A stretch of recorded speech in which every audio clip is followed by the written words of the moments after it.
Welcome and thank you for standing by. I would like to inform all participants that your lines have been placed on a listen-only mode until the question and answer session of today's call. Today's call is being recorded. If anyone has any objections, you may disconnect at this time.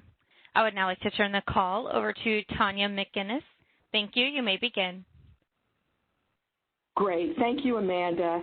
And good afternoon, everyone, and welcome to the fiscal year 2021 Small Dollar Loan Program Application Webinar. This is our last scheduled webinar, but as you'll hear later on in the presentation, we are still available to answer questions you may have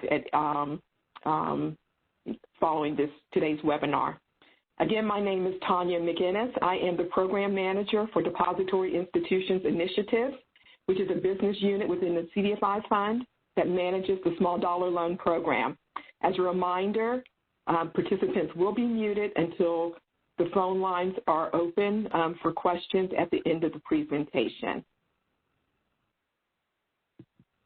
And also want to let everyone know that we will be posting the revised FAQs tomorrow, so please be on the lookout for them. So our agenda for today's webinar includes the following. We'll do a quick introduction of the SDL program staff, a quick overview of the CDFI Fund, an overview of the Small Dollar Loan Program. We'll talk about application, and we'll give you some important reminders, contact information, and then we'll open the line for questions. So, Depository Institutions Initiative is a staff of 3. Including me. We have Julie Sandler. She is our Senior Management and Program Analyst.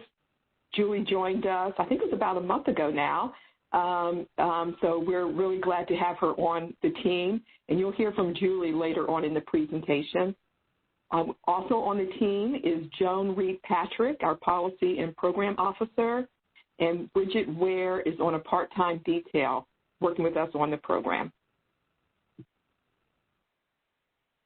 The CD5 Fund's mission, you all I'm sure are well aware of it, is to expand economic opportunity for underserved people and communities by supporting the growth and capacity of a national network of community development lenders, investors, and financial service providers.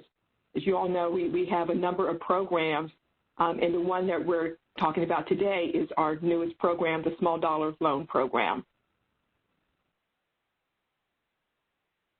The program was authorized by Dodd-Frank Wall Street Reform and Consumer Protection Act of 2010. We have up to $13.5 million available for this funding round. The program was created to help certified CDFIs address the issue of expanding consumer access to mainstream financial institutions and provide alternatives to high-cost small dollar loans, and to also help unbanked and underbanked populations build credit, access affordable capital, and allow greater access into the mainstream financial system. Per the SDL program statute, grants can only be used to support new and existing small dollar loan programs that offer loans to consumers that are made in amounts that do not exceed $2,500, must be repaid in installments, have no prepayment penalties, and the payments are reported to at least one of the consumer reporting agencies.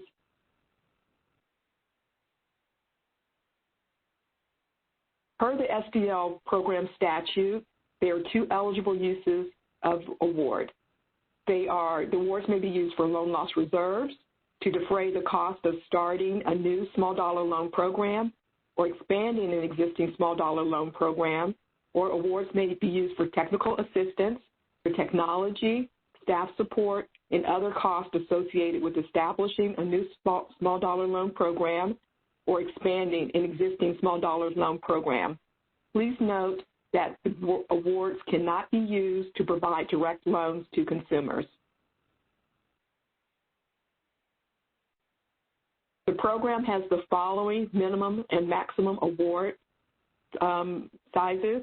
So for a TA award, the amounts will range from $10,000 to $150,000. And then for the loan loss reserve awards, those amounts can be up to 20% of the applicant's 3-year projected to be closed small dollar loans, not to exceed $350,000. You can also request a combination of the 2 awards. You can request a TA award and a loan loss reserve award for an amount that does not exceed $500,000.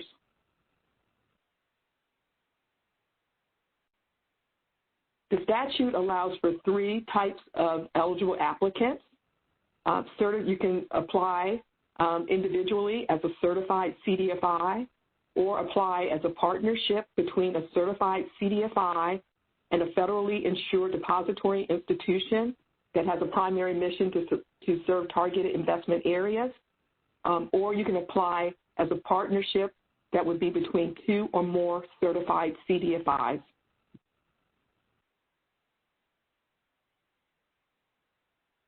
Per the statute, the eligible applicants are limited to the following types of awards.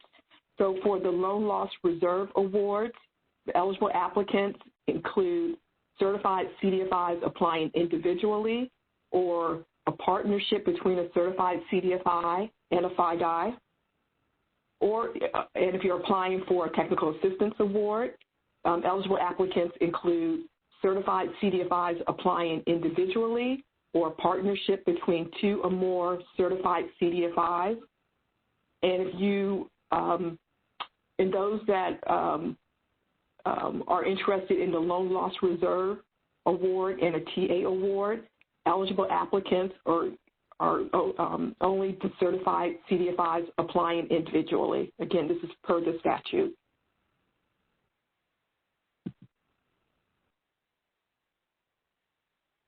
The program has established prohibited practices. These are further described in the NOFA. And these, so our awards may not be used for programs or products with any of the following lending practices and loan characteristics. So our awards will not support these loan characteristics or lending practices, which include high-rate loans, coerced automatic loan payments, excessive refinancing, automatic loan insurance or credit card add-ons, securing interest in household goods, excessive late fees on missed loan payments, abusive overdraft practices, aggressive debt collection practices, enforced arbitration clause, and class action ban. So strongly encourage you to please review the NOFA, which gives more detail about these prohibited practices. The FPL program has also established priorities for the program. So we'll prioritize funding for applicants that propose to offer programs that meet any of the following characteristics. So you offer loan terms that have terms that are at least 90 days. You use the ability to repay underwriting that considers both the borrower's ability to repay based on his income and expenses. Loan decisions are made within 1 business day after receipt of all required documents. We offer offer a reduction in the borrower's loan rate if the borrower elects to use automatic debt payments. Or you offer automatic savings features that are built into the regularly scheduled payments, assuming that those payments are still affordable. And you offer access to financial education and credit counseling.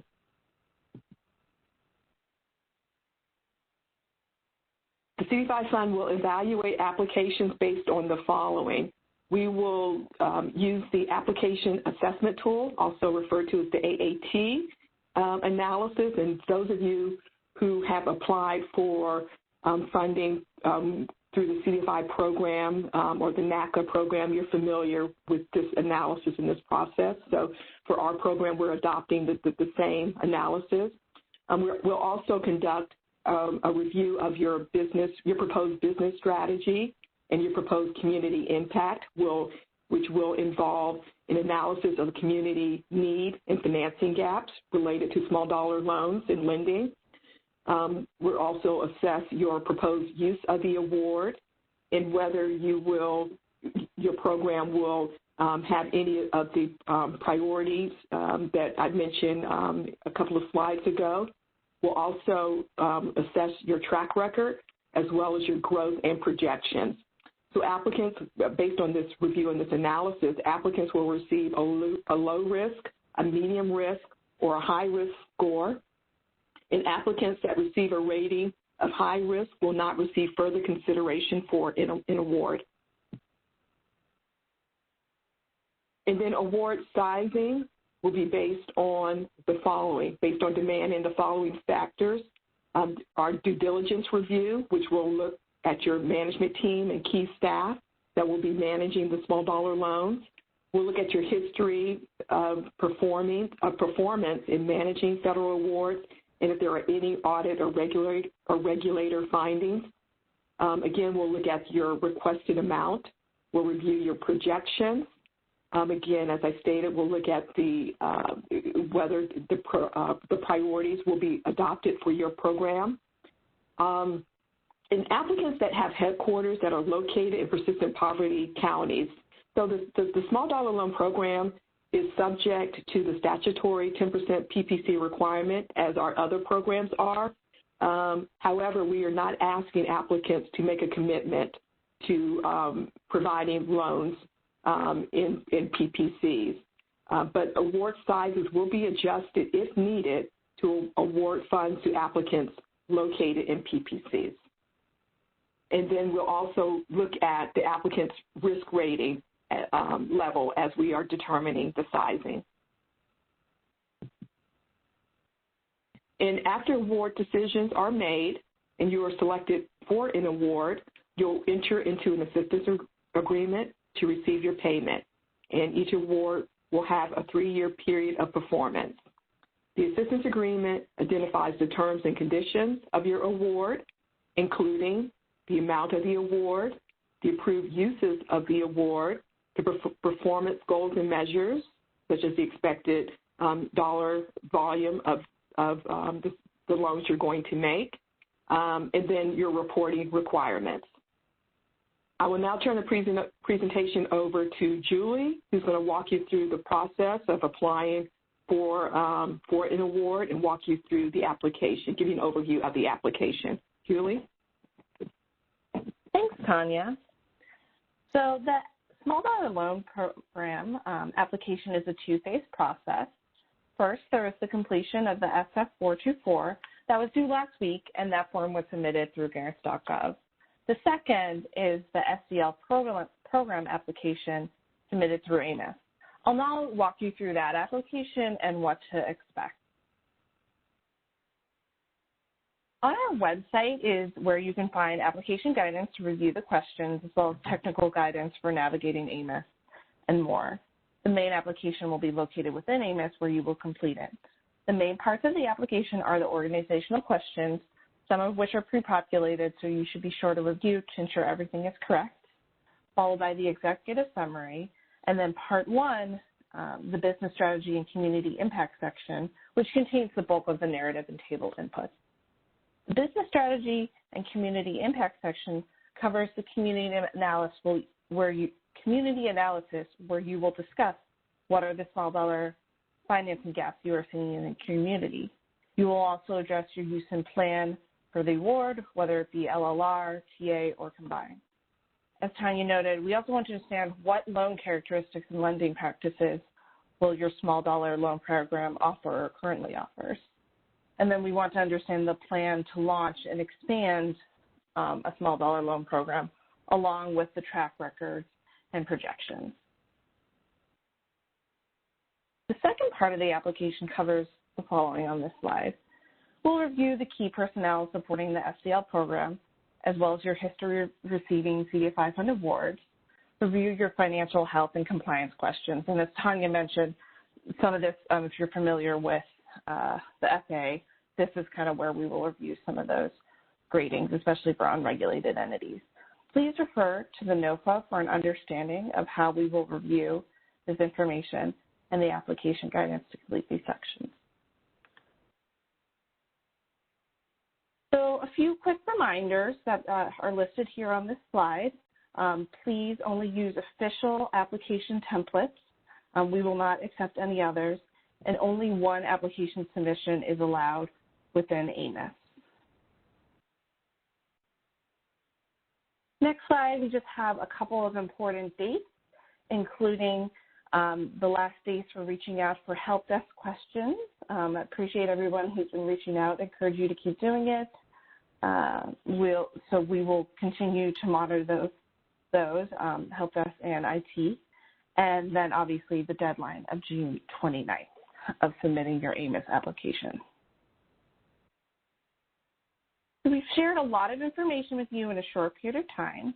If after digesting this information you have follow-up questions, this page listens how you can contact us. You can also submit an AMIS service request.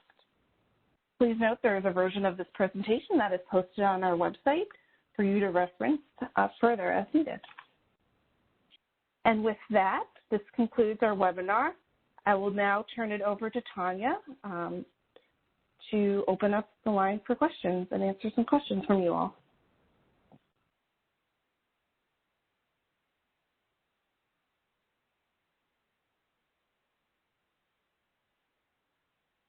Thank you, Julie. Amanda, if I can get you to open the line for questions.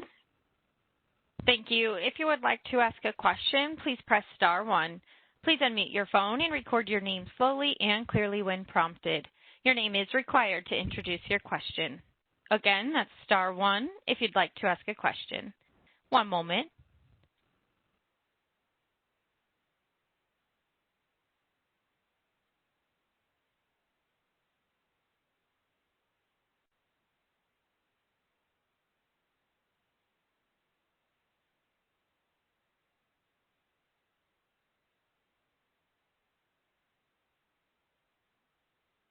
While we're waiting, I see there's a question from Kate Chang in the Q&A chat. Also feel free to use that. The question is there a geographic distribution target for the awards? Only one awardee in each city, or can there be multiple awardees in each area? Thank you for that question. There are no geographic guidance or requirements for our awards.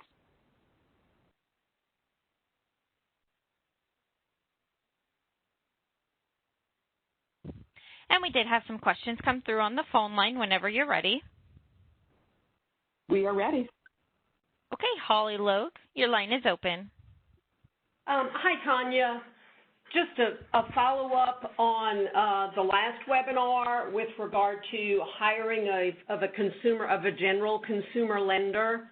Are we going to be required to prorate salary for time spent specifically for loans under this program, or how do you want us to handle that? Hi, Holly. It's good to hear from you. Yes, you can prorate that salary. And that will be in the revised FAQs that we will send out tomorrow. Okay. Does that answer your question? It does. And then the second question that I had also asked last time, which you may be addressing tomorrow as well, is how you want us to handle loan loss reserves, pretty much along the same lines. You know, you have a general allocation for all consumer lending, but not specifically small dollar. So how would you recommend we address that? Yeah, that's going to be in the FAQ. So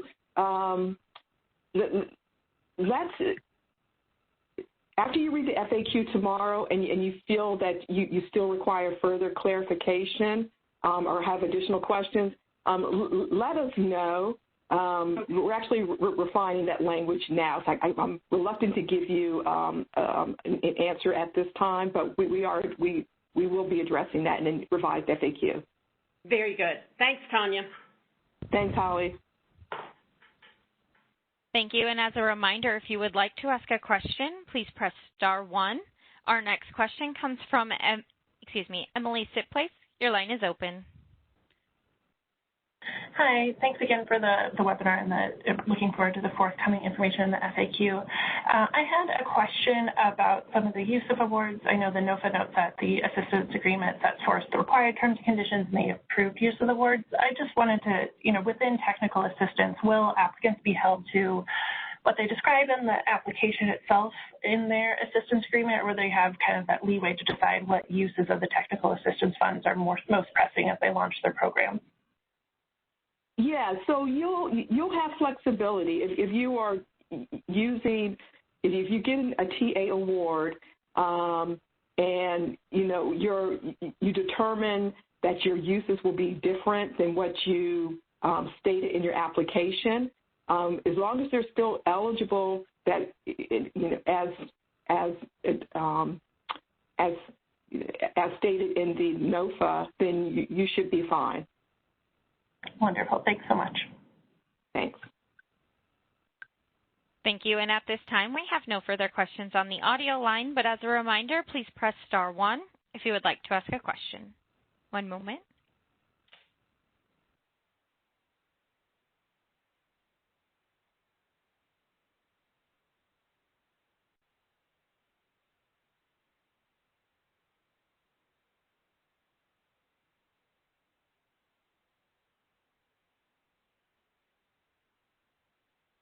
So let me, while we're thinking or waiting for questions from others, I'm going to put a question out there that we have gotten in previous webinars and some of the and through some service requests. And the question is, if I apply as a partnership, I'm a CDFI, I apply as a partnership with a FIDI, can that FIDI partner use the award for their own small dollar loan program?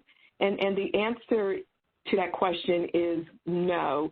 Per the statute, it's the certified CDFI of that partnership that will use the award for its own small dollar loan program. So I just want to make sure that that's clear to everybody, that again, the partner will not use and cannot use the award for their own program.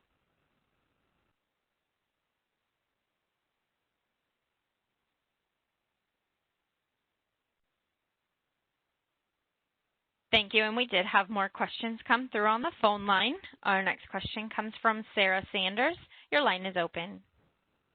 Hi, all. Thanks for doing this. I'm hoping to understand the charts or the tables a little bit more clearly, and specifically, if you have a small dollar product that fits the criteria of the program, except that it might have a higher loan cap, are we to put a subset of the totals into Table 1A and 2A, and then put the balance of that in Table 1B and Table 2B? Or how do you suggest that we deal with the product where we have a number of loans issued made under a product that for all intents and purposes fits your program guidelines, except that the loan cap is a little bit higher than $2,500? Is there guidance there? Hi, Sarah.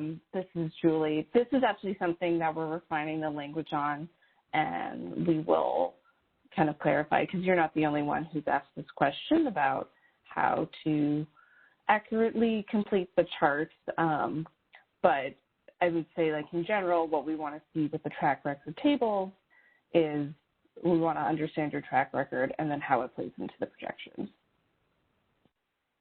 More to come tomorrow.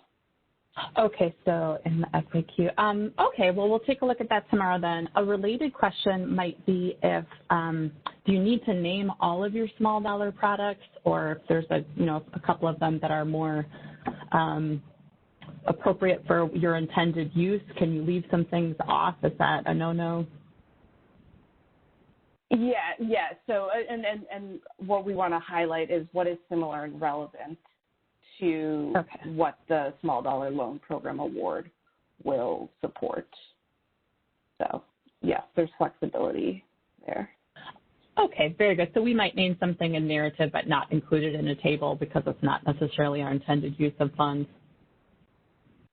Yeah, definitely leverage. We'll be looking at the tables and the narratives. Okay, thank you very much.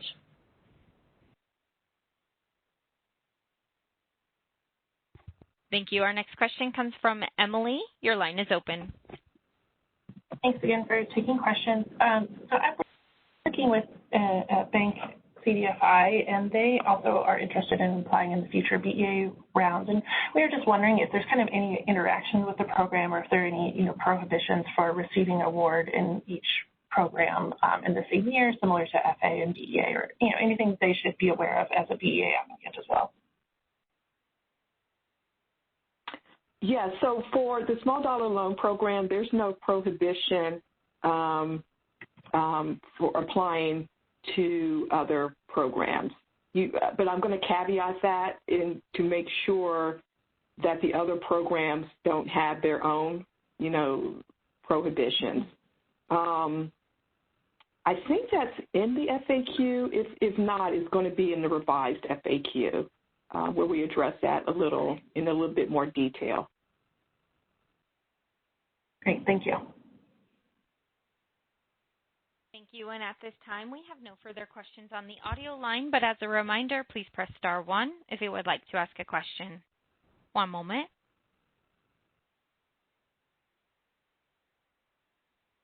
And as always, if you don't have questions at this time, or a question comes to mind later, especially after we release revised FAQs tomorrow, please continue to do what you've already been doing. Reach out to us via a service request or a help desk inquiry, and we will answer your question as promptly as possible.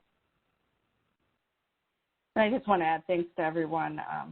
We've been this is a new program, so we want to make sure we're being clear, and so I know there's been a bit of delay sometimes in the response, but we're making sure we're addressing them in updated FAQs, so appreciate everyone's patience on that. Thank you, and we did have another question come through. Trey Alford, your line is open.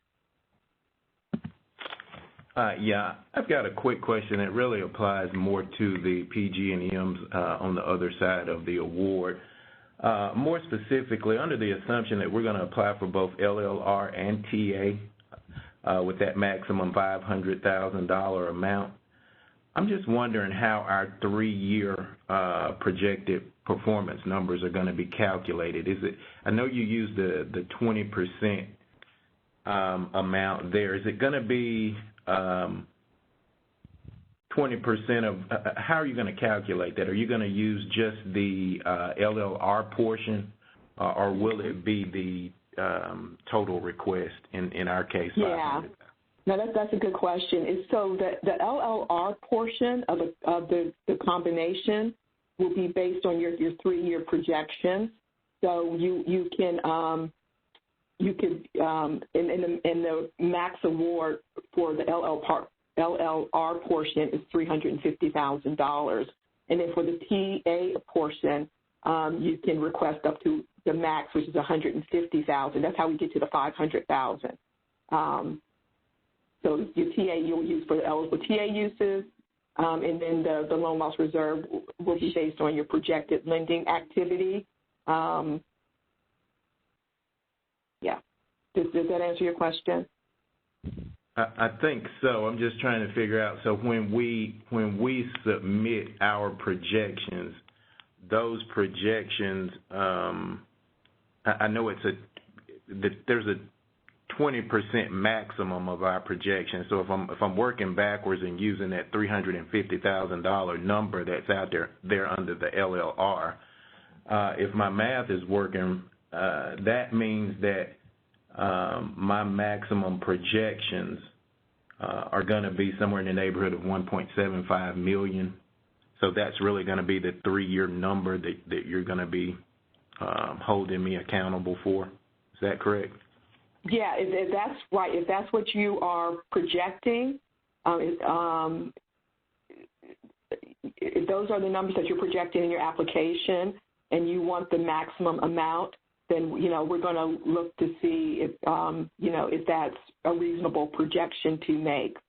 And, if we agree, then, yeah, that's what you'll be held to. So what you present to us in the application is what we're going to base our assessment on when we first make decisions and then when we determine the award sizes. Okay, thank you. And I'll just add, we're going to have an example in the FAQs. It doesn't, so based on kind of what is your historic loan loss reserves and what do you project it to be, and then what do you project your closed loans. So. Okay, thank you.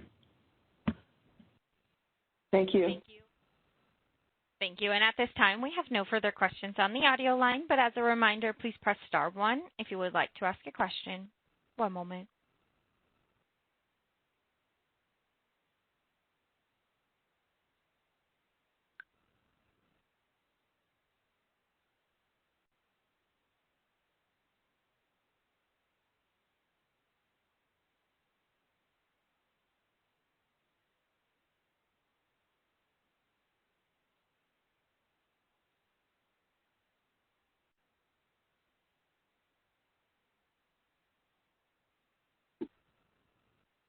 At this time, we have no further questions on the audio line. Okay. Thank you, Amanda, for serving as our administrator. We appreciate that. And thank you all for your participation in this webinar. I know some of you have participated in our other webinars. We are so excited about this new program, and we hear the interest from you as well. So we're glad that you are participating. Again, if you have questions that pop up in the future or after reviewing the FAQs, reach out to us as you have been doing so far, and we will, again, get to your responses as promptly as possible. Please have a great day, and we will be talking to you soon. Thanks again. Bye-bye. That concludes today's conference. Thank you for participating. You may disconnect at this time.